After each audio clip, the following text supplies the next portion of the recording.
Hi friends, welcome to Indu's Kitchen. இன்னைக்கு நம்மளோட கிச்சன்ல எப்பவும் போல இல்லாம ரொம்பவே டிஃபரண்டான ஒரு டேஸ்ட்ல ஒரு அருமையான ஹெல்தியான கருப்புளுந்து ராகி அல்வா பார்க்கலாம். இந்த அல்வா ட்ரை பண்ணி பாருங்க. டேஸ்ட் அவ்வளோ சூப்பரா இருக்கும். கருப்புளுந்து சாப்பிடாத குழந்தைங்க கூட ரொம்பவே விரும்பி சாப்பிடுவாங்க.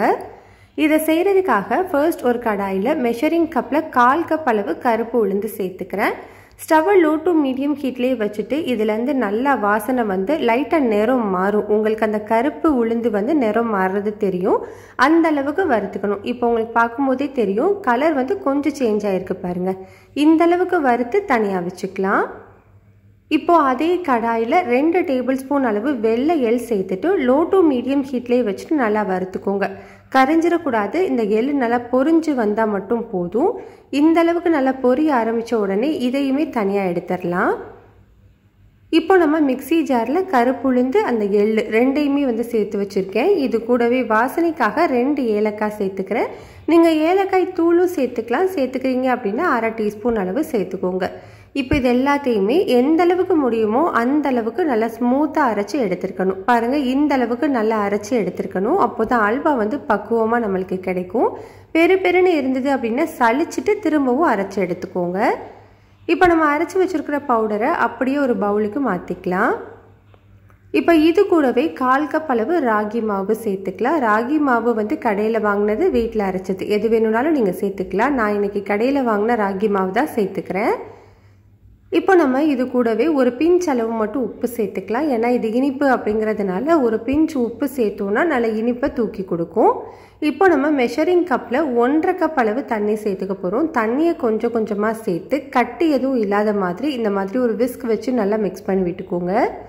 ஒரே நேரத்தில் தண்ணி மொத்தத்தையும் சேர்த்துறாதீங்க. மொத்தமாக 1/2 கப் தண்ணி தேவைப்படும். அதை கொஞ்சம் கொஞ்சமாக சேர்த்து மிக்ஸ் பண்ணிக்கணும். பாருங்கள், இந்த மாதிரி மிக்ஸ் பண்ணி எடுத்துக்கணும். மாவில் கொஞ்சம் கூட கட்டி இருக்கக்கூடாது. கன்சிஸ்டன்சி உங்களுக்கு இந்த மாதிரி இருந்தால் சரியாக இருக்கும். இப்போ நம்ம ஒரு அகலமான கடாயில் ஒரு 2 டேபிள் ஸ்பூன் நெய் சூடு பண்ணிக்கோங்க. நெய் சூடானதுக்கப்புறமா ஸ்டவ்வை லோ ஹீட்டில் வச்சுட்டு நம்ம கரைச்சி வச்சுருக்கிற மாவை வந்து சேர்த்துக்கலாம். ஸ்டவ்வை வந்து லோ டு மீடியம் ஹீட்லேயே வச்சுட்டு கிளறி கொடுத்துட்டே இருக்கணும். கட்டி தட்டிடாமல் நல்லா ஈவனாக மிக்ஸ் பண்ணி விட்டுக்கோங்க. இது சட்டுன்னு கெட்டியாக ஆரம்பிச்சிடும். அதனால் கையெடுக்காமல் நல்லா ஈவனாக மிக்ஸ் பண்ணி விட்டுக்கிட்டே இருங்க.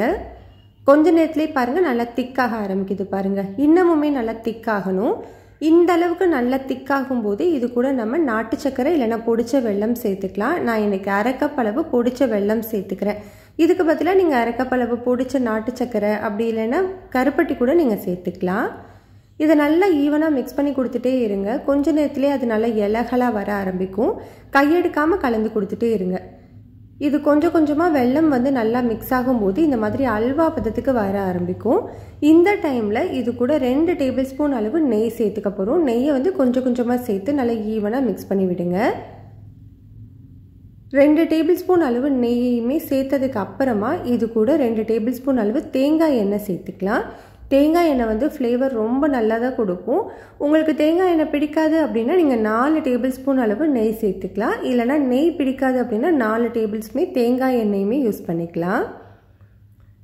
நல்லா ஈவனாக மிக்ஸ் பண்ணி விட்டுக்கிட்டே இருங்க. கடாயில் கொஞ்சம் கூட ஒட்டாமல் நல்லா அல்வா பதத்துக்கு வரும்போது இது கூட 1 டேபிள் ஸ்பூன் அளவு தேங்காய் எண்ணெயில் நான் கொஞ்சமாக முந்திரி வறுத்து வச்சுருக்கேன். அதை சேர்த்து நல்லா மிக்ஸ் பண்ணி விட்டுட்டு ஸ்டவ் ஆஃப் பண்ணிக்கலாம்.